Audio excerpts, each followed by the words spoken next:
Terminology கொஞ்சம் கரெக்டா இருக்குது. என்னன்னா, இதுக்கு நம்ம ஃபாலிங் இன் லவ்னு சொல்லுவோம்.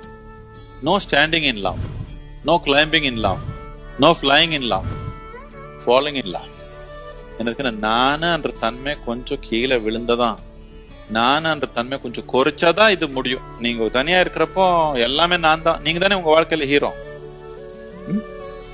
இந்த காதல் என்ற ஆழமான ஈடுபாடு எந்த மாதிரி ஈடுபாடுன்னா, நான்ன்றது கரைஞ்சு போச்சு.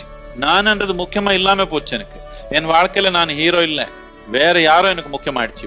காதல்ல என்ன எதிர்பார்ப்பு வச்சிருக்காங்க, ஏதோ ஒரு எதிர்பார்ப்பு வச்சிருக்காங்க. நான் இப்படி இருந்து அவர் அப்படி இருக்கணும் எதிர்பார்ப்பு இருக்கு. எனக்கு ஒன்னும் கிடைக்கல, நான் சரி நான் இப்படிதான் இருக்க போறேன். என்னதுக்குன்னா, எனக்கு இன்னொரு உயிர் எனக்கு மேல ரொம்ப முக்கியமாயிடுச்சு. எனக்கு என்ன கிடைக்க போகுதுன்ற கவனமே எனக்கு இல்லாம போயிடுச்சு. அப்பதான் காதல். இல்லைன்னா மியூச்சுவல் பெனிஃபிட் ஸ்கீம்.